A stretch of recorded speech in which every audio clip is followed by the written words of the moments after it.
decaffeinated. All right, let's do this then. This is the Jeff and Bill Show. I don't agree with that. They don't always agree, but hey, at least they have coffee. Coffee. And each other. Love you, man. God help us. I want to bless him. We need all the help we can get. Now here's Jeff Hunt 10 a.m. in a and Mile Bill High Thorpe. City on The this Jeff and Bill Wednesday, Show August 6, on 2025. Good morning, Denver, Colorado. You've tuned into the Jeff and Bill Show. News Talk 710 KNUS. We're talking House Oversight Committee subpoenas.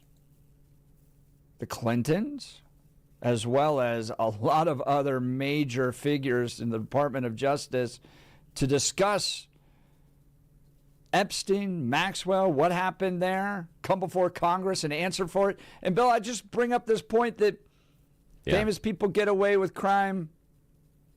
Go back to Ted Kennedy. Yeah, there's a lot of Ted examples. Kennedy abandons that young lady. He's driving home in the car. She drowns. Doesn't call the police, doesn't visit the police for 12 hours? Yeah. And gets away with it? Oh, yeah. And we got, on a side note, there's on a state legislative level that the state leader of the Senate pushed to have rules changed about what's statutory rape because his nephew was facing charges. And he lowered and he changed the age so that the accuser, it was now legal. So yes, that happens. All right, let's go to the phone lines. Jim, Denver. Good morning, Jim. You're on with Jeff and Bill. Morning. Good morning, Jeff and Bill. I just like to say Trump and Epstein were woman-chasing buddies for 15 years. If anyone thinks that Trump wasn't aware of what Jeffrey Epstein was doing with young girls, I think they're incredibly naive. What evidence do you have that he knew? That he knew? Well, just the fact that they were, I know guys when they're in their prime, they talk about their conquests. And these guys, their main bond, besides being billionaires, was just the parties and the women that they used to have. Trump had a thing for calendar girls, a party for calendar girls, where they brought all these young women down that were going to be models. There were only two judges, Trump and Epstein. I just don't see them being close buddies like that for 15 years. They lived 2 miles away in Palm Beach. They lived 2 miles away in Manhattan, and they hung out together and they chased women together. And I just can't see that a guy as smart as Trump, as canny as Donald Trump, as such a great judge of character as Donald Trump, didn't know what Jeffrey was doing. He even said it to People magazine, to a national magazine. Jeffrey likes to fool around with the young ones. Right. So that was in the 90s, right? Then Donald Trump ends the relationship in 2004. When was Jeffrey Epstein prosecuted? 19 or something. I don't know. Well, that was federally, sure but 2006. So years after Trump had ended the relationship, it seems like if Trump knew, he didn't have anything to do with this guy. Banned him from Mar-a-Lago, ended this, didn't want to have a relationship with the guy. So why isn't that calculated into your critique of Donald Trump? Well, it doesn't make any difference. He ended the relationship. The fact that he's given 3 different stories on why he ended the relationship, I think is an indication of guilt in itself. He hasn't gotten his story straight. He ends the relationship. Donald Trump ends the relationship with Jeffrey Epstein years before he's prosecuted. Yeah, because he said, they say it was because there are all different stories. One was the bidding on the Palm Beach mansion, where Epstein and Trump were going head to head to get this property. Yes, and that got Trump ticked off. And then now Trump says it was because Jeffrey Epstein stole a $9 an hour tower girl from his spa. I mean, that makes no sense to me at all. Well, Jim, You know? I got to be honest. What you're saying doesn't make sense to me either. You're saying that Donald Trump knew about what Jeffrey Epstein was doing, was aware of it. They were out there chasing the same girls. Donald Trump ends the relationship with Jeffrey Epstein years before he's prosecuted. It's fully exposed what Jeffrey Epstein did. Donald Trump saw that he was a creep, didn't want to be around him, ends the relationship, and then all this comes out, and you're calling to tell me that Donald Trump knew about other buddies, all that stuff. Yeah, absolutely. And Donald finally figured out. But you're ignoring the fact that Donald Trump ended the relationship. Yeah, because he got scared. You know, he knew that this guy was taking risks and that this guy may get caught and that Donald's activities with him may come to light. I'd end the relationship. How do you know too. that? What's the evidence of that? What's the evidence that Donald Trump ended the relationship in order to prevent his activities from being exposed? What's the evidence? Yes. I mean, I don't have any direct evidence. Right, Donald it's all didn't tell me. supposition. It's also, yeah, but Jeff, you're a man of the world, you know. You know about how guys are. You know how guys are in their 30s. Donald Trump was a playboy. He was proud no of being evidence a playboy. Donald Trump was ever engaged in pedophilia. Well, Jim, hang on a sec. Jim, hang on. I want to interrupt just for a second here because what I want both of you to react to and what I'm hearing from you, Jim, is a statement that has been used on this show before, and I want both you and Jeff to react to it. The statement of, where there's smoke, there's fire. We seem to be smoke. Here, do we assume fire? I believe Jim is assuming fire, Jeff, but you're not. Why? I think if you're going to charge that the President of the United States has engaged in pedophilia, like, let's not just dance around this, right? The idea that the President of the United States engaged in pedophilia, or knew that his friend was doing it, I think is fair as well. Or knew his friend was doing it.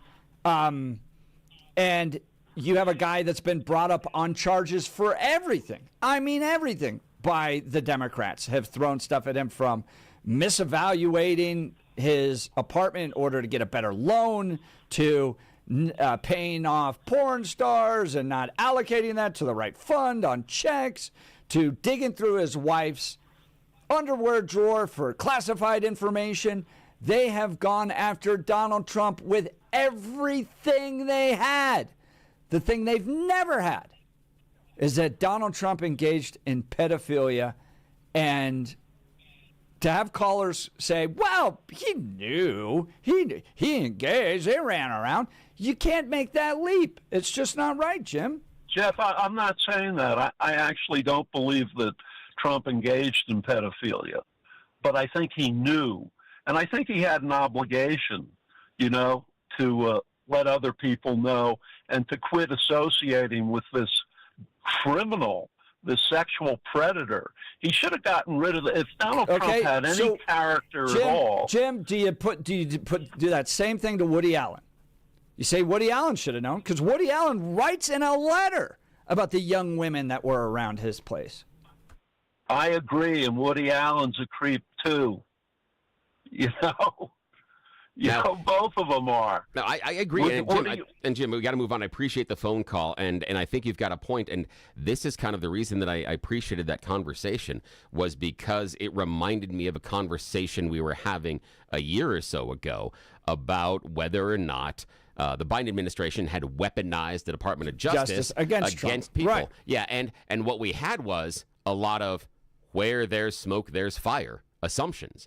And that's what I'm seeing, the same thing here. And that's why, personally, when I'm sitting here on the Jeff and Bill show at 8:09 in the morning on the 6th of August, why I can't definitively say that Donald Trump knew and or was involved in this, because I don't see the dots connected. Are there tangential things that Donald Trump probably had an idea that Jeffrey was doing some stuff that was unseemly or hanging around with women that were too young, and even the massages? Yes, he might have known that. He might have had some ideas about that. But being involved or participating or anything else, I'm not willing to go there because I don't see the dots connected. Just like I didn't see the dots connected on the Biden weaponization of the Department of Justice. However, I think that at times, we again go back to this. We use our politics to decide exactly what that smoke means. We use our politics to read the smoke signals. All right, we'll continue. Now it's time for News and Comment with Blake Olson. Blake Olson. Blake Olson, News and Comment. Good morning. It's Wednesday, 70 and really nice outside. Expecting a high of 96 today. This portion of the news sponsored by Pastor Camp Heating and Air Conditioning at 303-777-1234 to learn more about special savings opportunities on Lennox equipment. Our top story, police investigating a deadly crash in Lodo that happened Tuesday afternoon near 20th and Lawrence. A pedestrian was pronounced dead at the scene. Police have not released any information about the victim or the cause of the crash. In 2026, drinks containing over 5% of sugar or artificial sweetener content per 12 ounces cannot be purchased through SNAP. The governor's office says the state's obesity rate is just under 25%, despite being one of the healthiest in the nation. Colorado joins 5 other states in excluding soda or junk food from their food assistance programs. DHS Director Kristi Noem with a big announcement this morning. Our recruitment efforts to hire 10,000 new ICE officers has been extremely successful. Lawrence, as of today, we have over 80,000 applicants for those 10,000 positions already. People and patriots across this country that say, we want to join, we want to help and be a part of this effort. It's overwhelming to see the amount of response and support that our ICE officers have gotten and people who want to join their ranks. Texas Senator John Cornyn wants the FBI to help round up Democrats who have fled the state to keep Republicans from gerrymandering, redistricting. When you talk about Democrats doing it, they do it all the time. Some 50 lawmakers have left Texas in an effort to stop the GOP-led legislature from giving Republicans an extra 5 seats in Congress. Shanae Crockett, she knows that she could lose her job, so she goes on every show to trash DJT. I want people to see him and understand who he is.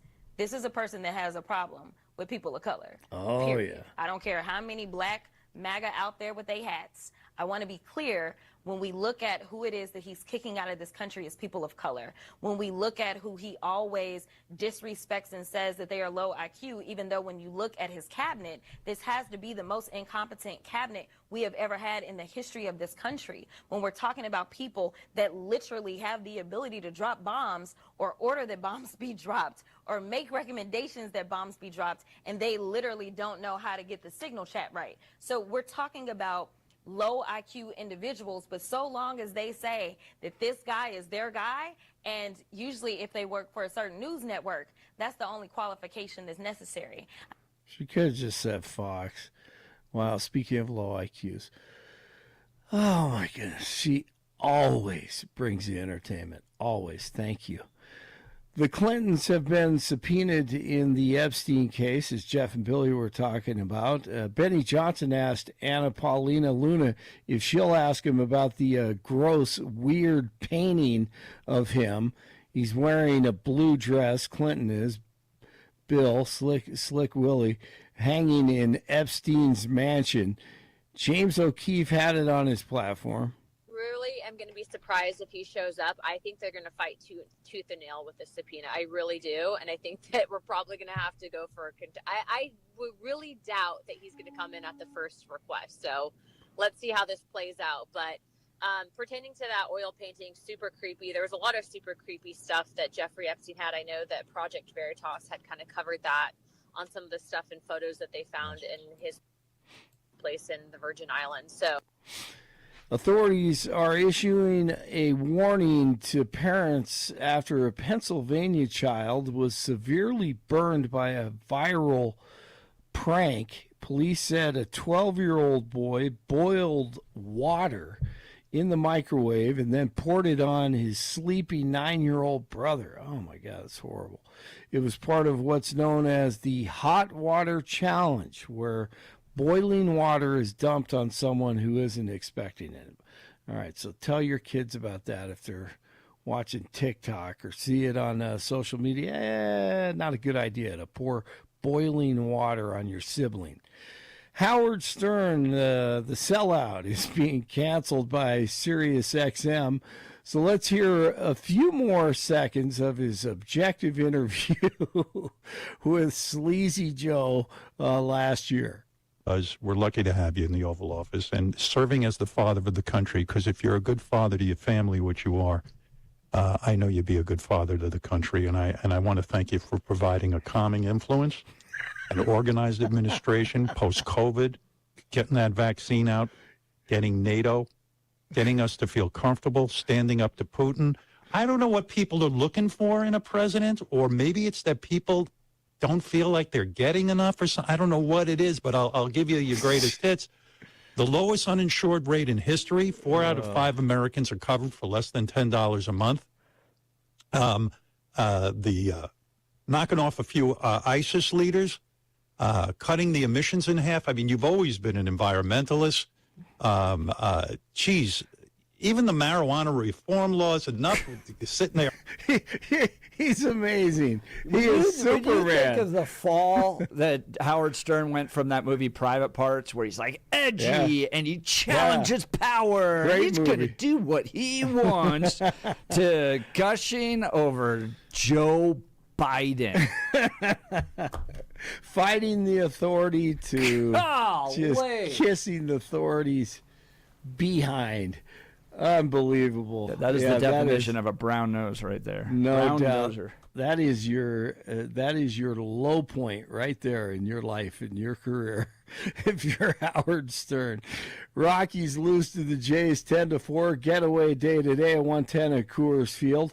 Broncos training camp continues as they get ready for San Francisco on Saturday, preseason game number 1. 68 in Aurora, 67 in Superior, and let's see, what is it?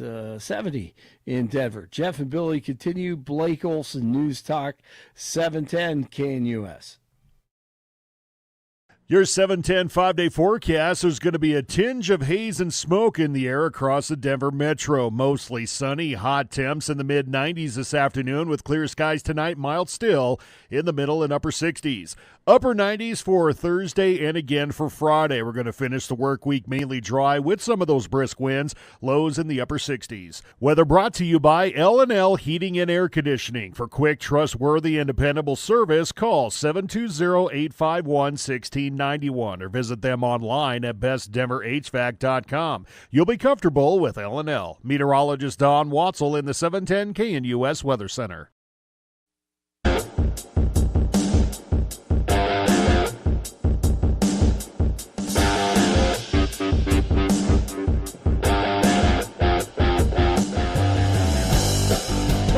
The Jeff and Bill Show, one of my must-reads every week on the Gazette. If you go to denvergazette.com, denvergazette.com. It's Jimmy Sengenberger. You know the name and you know the voice. Storied radio career. And he's got a great piece out right now. Do Better Denver under attack from the media. From the media. If you've been following this at all, it's wild. All right, so Do Better Denver, great social media platform that just aggregates what people experience on a daily basis in the city of Denver. They come across homeless people. They come across nude people. They come across open-air drug use on a daily basis, and it gets aggregated through Do Better Denver, which is all about doing better Denver. It's not about getting Republicans elected or Democrats elected. It just goes, guys, your policies aren't working. We walk around the city, we go to work, we go out to eat, and we got to deal with the impact of your decisions. Your decisions aren't working. So Do Better Denver seeks to expose that and put pressure on our leadership to make better decisions. Well, that can't be had.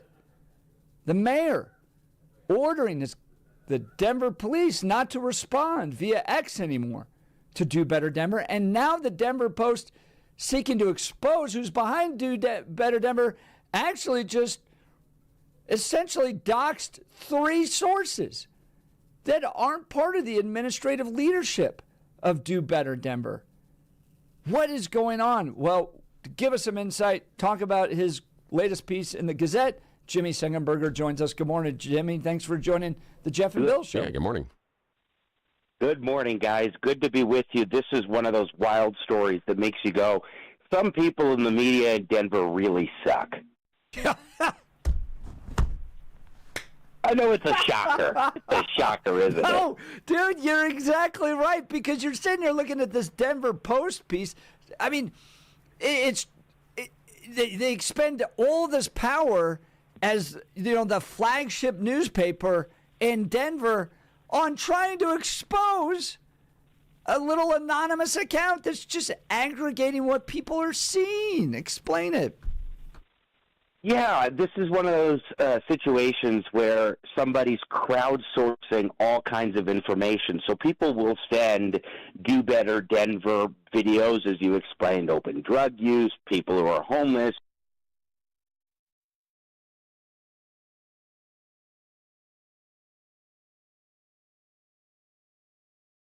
Apparently Mayor Mike Johnston's cut us off. Yeah. Let me call him back. That's not me this time. Okay. I'm going to call him back. All right. Let's talk Dan Caplis with Dan Caplis Law. Dan suggests you should choose a lawyer who shares your values because who you choose to represent you in an injury case says a lot about you to everybody involved in the case. Dan Caplis is the son of a police officer and a former seminarian who's dedicated the last 40 years of his life to helping people who are hurt in serious motor vehicle crashes. Dan is believed to be the only lawyer in Colorado history to win 5 straight multi-million-dollar verdicts in Colorado crash cases. Dan is also believed to have won the largest truck crash verdict in Colorado state history. In fact, Dan Caplis Law is so trusted, he's the official law firm partner of the Denver Nuggets and the Colorado Avalanche. Dan Caplis Law, a serious firm for serious cases. Dan accepts righteous injury cases on a percentage fee basis so that he can represent good people from all walks of life without regard to ability to pay. So if you need Dan's help, give him a call. Here's the phone number, 303-770-5551, 303-770-5551, or hit dancaplisLaw.com. That's Dan, C-A-P-L-I-S, law.com. Back to Jimmy Sengenberger. Jimmy, so the Denver Post decides we're going to go out there and try to expose who's behind Do Better Denver. Did they achieve that? Absolutely not. So first of all, they did have an opportunity to possibly do an interview with the woman behind Do Better Denver, who remains anonymous. I was able to confirm who the person is, but I'm going to respect her request for anonymity, which the Denver Post did not. Their policy as a paper apparently allows for keeping anonymity intact if they decide to do so. The Post specifically says they decided not to. They wanted to name her, so she declined to do an interview, which makes sense. I mean, think about this. When we had in 1787 the Federalist Papers published to make the case for the U.S. Constitution, what was the pseudonym that John Jay, Alexander Hamilton, and James Madison went under? Publius. Publius, indeed. And so when you think about the storied history of the United States, it does include the idea, the notion that there might be cause for somebody to operate under a pseudonym. To me, that makes sense, especially when they're posting on Do Better Denver occasionally. They'll put on criminal records, people who have arrest records, when major arrests happen or what have you, Prender Agua, revealing things going on. And this is an account that does not have the kind of institutional backing that, say, you guys do with KNUS or I do with the Denver Gazette. This is an individual who has for about 2 years been running this account. So there is just cause to ensure anonymity. Well, since they couldn't figure out and disclose and dox who Do Better Denver is, they decided to dox 3 of their sources that they found out through Cora in Coras. That is to say, putting Open Records Act requests in to discover Open Record Act requests for content that ended up on Do Better Denver. That's how 3 women were named, and the Post says they're feeding information to Do Better Denver. But it's absolutely despicable. They're sources who have contributed less than 1% of Do Better Denver's content in the last 2 years. And despite the objections of those 3 sources, the Post went ahead and not only doxed their name, also put out their political affiliations, in one case real estate information. And it was random, and it had nothing to do with the article. It's like, oh, by the way, this person sold her apartment or something, or condo, to her husband. That's exactly right. And here's the point, is why would you do that? Well, number one, intimidation. You want to discourage people from sending information to Do Better Denver because they might go, well, if I do so, am I going to be revealed for having sent that information? Number one. And number two, when you have an objective to expose an account, not to inform about it or understand it, you're going to want to dox the crap out of them. So that's why you wouldn't take on an interview with someone who runs the account and wants to remain anonymous in the article, because you want to expose the account and the individual, not have any sort of actual informational piece. So, to forget it, we're not going to do an interview with you because we're not going to guarantee you have anonymity. If they genuinely, Jeff, wanted the public to know more about Do Better Denver and what they do, wouldn't you want to take up that interview opportunity if it was there for you?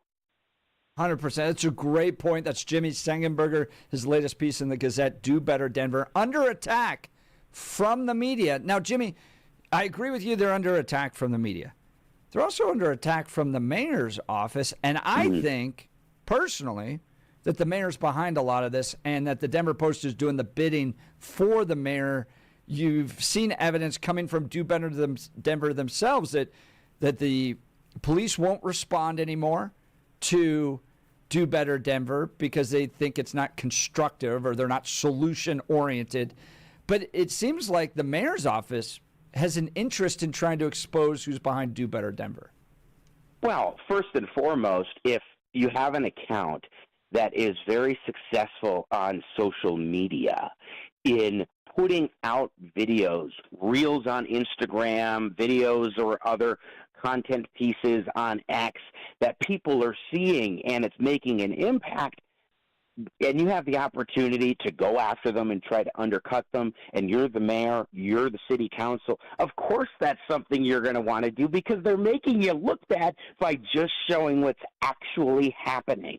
And so I think that helps to justify that assertion. And there's also some stuff, I don't want to get into it because I need to look into it more, that supposedly has to do with Courtney Johnston, Mayor Mike Johnston's wife. But the big picture thing to me is, if you just read the article alone, which is massively long for drivel like this, it's stunning to see, but it gives you the sense, the distinct sense, that this is pandering to the Johnston administration. And yes, they do say that they're not solution-oriented. And who is a politician, left, right, local, national, to decide whether an account or a journalist or a constituent is sufficiently solution-oriented? It is absurd. That's Jimmy Sengenberger. Great piece in the Gazette out, titled Do Better Denver, Under Attack from the Media. And I want to contrast this with, what Do Better Denver does with what other journalists have done. And I bring this up in point, Bill, because you and I talked about it, was when Kyle Clark sat down to interview the mayor of Denver, Mike Johnston. You can't say they were all softball questions, because he did ask a tough question here and there. But there was never like a follow-up that took place. So, for instance, he would ask about crime in Denver, and the mayor would have his canned response that, murder and violent crime is down. Yes, maybe across the entire city, but that also there's some problems with his facts there. In other parts of the city, in particular districts, you are facing a rise in crime. That number that the mayor cites is a quarter v. quarter response from last year's first quarter versus this year's first quarter. We're also still way above violence that was taking place prior to the COVID pandemic, and there's never a follow-up that takes place. So he'll go, Kyle Clark will go, hey, Mayor Mike Johnston, crime's rough. Well, crime's not as bad as it used to be, and things are getting better, and then he just moves on. And what you have with Do Better Denver is a sustained revealing of what's actually taking place in our city. And then the Denver Post comes in to try to intimidate, dox, and I think ultimately shut down Do Better Denver. And it's just amazing to me that the media is doing the bidding of a politician in an effort to stop a critic. It's amazing. Exactly, and let's be real, like I say in my column, this isn't straight news journalism. It really is a witch hunt. They had a pre-baked narrative.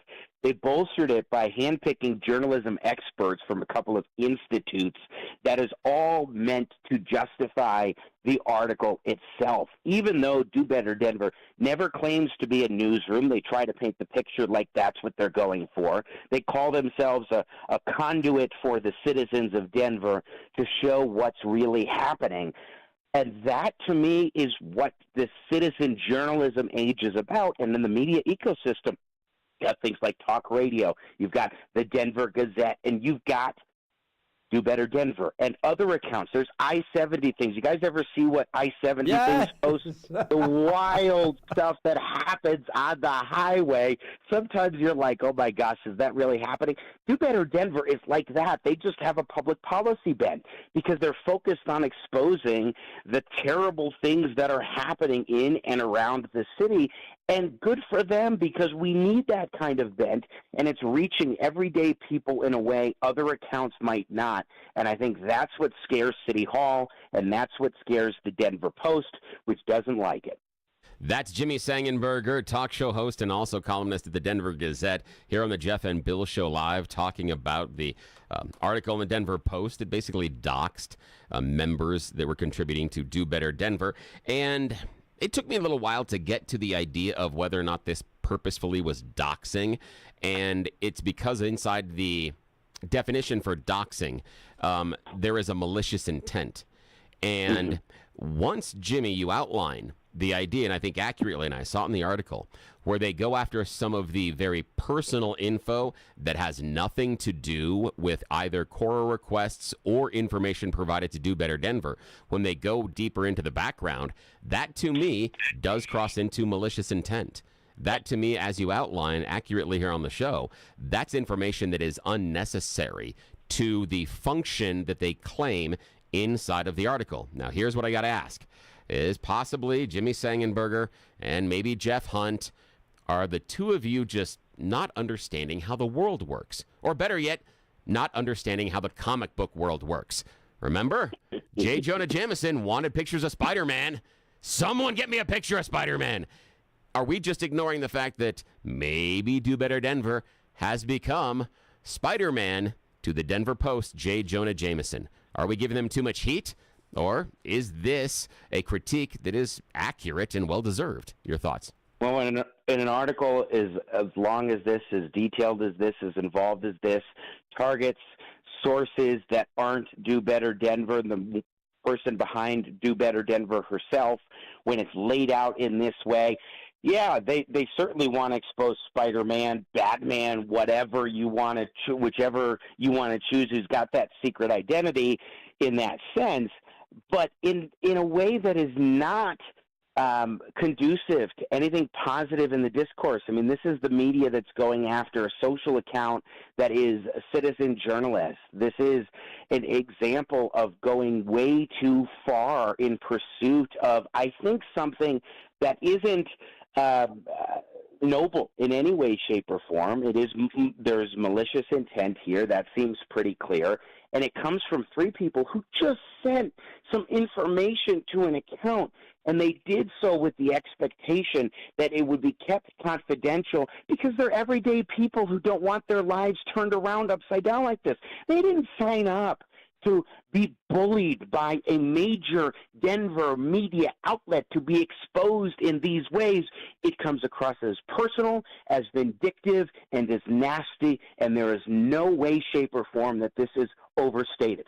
In fact, you can't overstate how wrong this is, in my view, as a journalist. Great words coming from Jimmy Sengenberger. That's why he's one of the best right there. Jimmy, last question. I know you got to jump here. I know you've been talking with folks from Do Better Denver. I have as well. My hope, my prayer is that this doesn't influence the account to shut down or back away from what they're doing. Do you get any sense that this is going to affect them in that way? Are they going to keep moving forward? Are they driving ahead? What's your sense of what's going to happen next? I think the account will continue. The question is, will people pull back on the amount of information that they want to share because they're worried about the Denver Post doxing them? And that is a real concern, and I think that's part of the reason why you would do an article like this, is to add that intimidation factor in there to say, hey, you send information, you contribute, you play ball with this as a source for Do Better Denver, you might end up in the public crosshairs of a major media outlet, and most people just don't want that. So I think that the average person would still be okay sending source material, especially the videos, which have the most impact. But Do Better Denver does expose some things that go on in terms of arrests and things that would otherwise be covered up by City Hall. So we'll see the extent to which this has a chilling effect.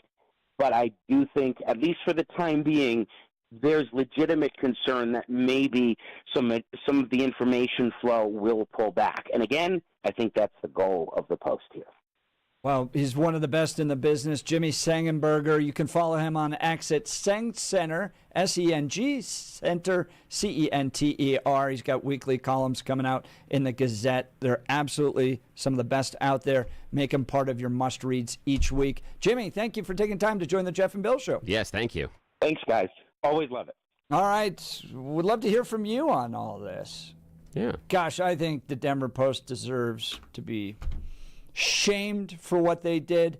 And by the way, I have emailed with the author of this piece. She has been invited on this show to come and explain. And she says in her piece that journalists need to take responsibility for their work. All right. Take responsibility. I have an open microphone right here. Come refute everything that Jimmy Sengenberger just said about you. Tell us why this is so important. How this advances Colorado and exposes, maybe problems that are out there. Please come defend your work. Denver Post, microphone is wide open for you. For me, the idea is I understand the curiosity as to who's behind this and the how. I think that's a legitimate news story. We have this citizen-run area in the platform that is providing this information, and who are they? How are they? How is this going about? Do you watch it? I think that is a necessary story. I don't think that's untoward for the Denver Post to come out and talk about that. Where I believe Jimmy accurately talks about it crossing the line is when they get to a lot of the background personal information. I'm okay, honestly, and this sounds weird, I'm okay with them identifying and saying, these people are sources this many times, or here are 3 people that contribute Quora requests but aren't involved in the publishing. This is the example of how citizens are doing this and sending this information. Okay, because that information is accurate. Yes, yeah, but you don't need to name them. Well, I'm not that worried about. I mean, there's a part of it where that information is necessarily available publicly. And to me, that's different than a newspaper or something else protecting an anonymous source. And what I mean by that is if we go back and we look at the idea of Watergate, if another newspaper could have identified who Deep Throat was, or another newspaper could have identified sources, they would have, and they should have. That's the issue. And so when we're talking about identifying anonymous sources for other outlets, I understand it may not necessarily be the nicest thing to do, but I don't view it as dirty pool per se. Where I do think they got into dirty pool, give me a sec, where they did get into dirty pool is when they get into their personal information behind the scenes. When you give me where they live, where they work, some other stuff, now I've got an issue because that does not seem to be directly relevant to the information being provided or them being a source. That's where they went very deep into who these people are, and I don't think that's necessary at this level. And that's, for me, where it crosses the line into being malicious. That's a problem for me. What they did was you had a mom in a suburb somewhere that said, I'm intrigued by this particular issue, sent in a Quora request, filled out the information. Okay. Oh, got back some information. Wow, this is important. This is enlightening. Do Better Denver found this out. That's interesting. Let me know what you think. Hopefully it could be helpful. Off it went. Denver Post is choosing to expose that mom, the lady, who all she did, and as Jimmy pointed out, it's like less than 1% of all the stuff that Do Better Denver gets. The Denver Post decided she's the problem. She needs to be exposed. She needs to be shamed. And it's a travesty, and the Denver Post should be ashamed of themselves for what they did. All right, join the conversation, 303-696-1971. Text us at 720-819-5115. You're listening to The Jeff and Bill Show. This is Denver's Talk Leader, News Talk 710, KNUS.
Welcome back to the Jeff and Bill Show. Do Better Denver is under attack. This important social media platform aggregates videos that are taken by real Denverites interacting with what they have to do on a daily basis in the city.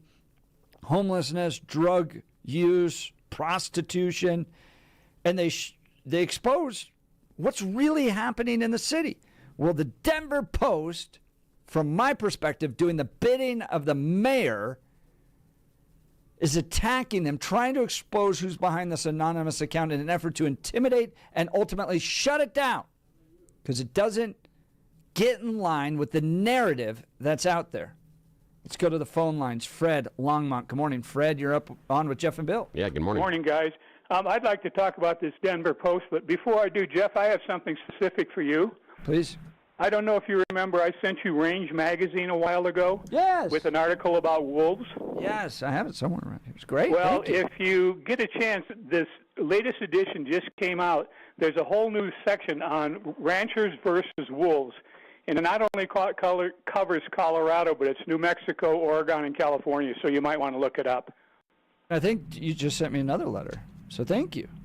Oh, you're welcome. I just got it today. Cattle Kingdom. Yes. I appreciate it. Thank you, brother. The guy. What's up? What I'd like to talk about the Denver Post is it's the hypocrisy of the Denver Post. I'm sure if you look back over the years, they have cited, or their journalists, confidential sources. And they have protected them every bit that they can. Now, all of a sudden, they want to go out and exploit somebody else. I would say to the Denver Post, the next time you or one of your journalists ever cite confidential sources, we're going to come after you. And Billy brought up Watergate, and I would say that many times journalists have actually gone to court to protect sources, and even in some cases have gone to jail. So I look at the Denver Post and I go, you know, what you do to somebody else, don't forget it can be done to you. Yeah, and here's the thing is I appreciate that, Fred, but what I'm looking at, I understand the journalists that have gone to jail and journalists that have faced other issues in their careers. But what I'm saying is, in that case, if that journalist is working for brand X, brand Y does want to find out who those confidential sources are. Because if brand Y can run a story saying brand X confidential source is, that's the #1 trending story that day. And so I understand the idea, and Denver Post does like to protect their own confidential sources. And while it is considered in the journalistic realm a little bit of dirty pool, journalists do and can take advantage of exposing somebody else's confidential source. The only time they don't is if they might need that confidential source themselves, they're going to stepping in. But that's happened. Follow journalistic ethics, though, to expose somebody else's confidential sources? Again, I started off saying it's a bit of dirty pool. Yeah. So yeah, it is crossing the line a little bit. I wouldn't necessarily say that it's totally unethical, but it does bend the line a little bit because, and again, Fred, you may disagree with me, but the information about who the confidential source is does follow most news values: greatest interest, the greatest number of people, impact, timeliness, proximity, things like that. You do have to weigh the negative impact of bringing that person's information forward, and that's where Jeff's talking about as far as the journalistic ethics, and that's where I believe now that Denver Post did cross the line and become malicious in this, because I think all of us can agree that the deep personal information they brought up about these sources does not matter at all to Do Better Denver or to the functionality of the story. Whether or not we know about these people's past dealings with husbands and wives and things like that is largely irrelevant to the function of the story. And that's where I believe Denver Post went to the malicious side of things and went to be unethical in this coverage. Yeah. Well, I agree with that part, but I also look at it and say, what you do to somebody else, you'd better look out when it's done to you and don't complain. Woo! And I think I'm not a journalist. I know nothing about the journalism business except what I hear from you guys. Yeah. But the point I'm making is there ought to be some kind of a respect. And yes, you brought up the Watergate, and if you got information that another source said, you know, sometimes you don't say anything. And I think in this case, what was the purpose and the value of doing it? And I agree with Jeff wholeheartedly. The Denver Post was just trying to protect Mike Johnson. Yep. So that's just my opinion. Fred Longmont, sure appreciate it. Thanks for the mail, too, my friend. Thanks, we'll Fred. continue. Appreciate You're you. listening to The Jeff and Bill Show. This is Denver's Talk Leader, News Talk 710, KNUS.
back to the Jeff and Bill show. As Jimmy and I were talking, Jimmy Sengenberger joined us briefly. Do Better Denver's doing really important work. And Bill, the whole ecosystem of media is going to change as citizen journalists get more and more power, and everybody with a phone in their pocket can expose what's happening now.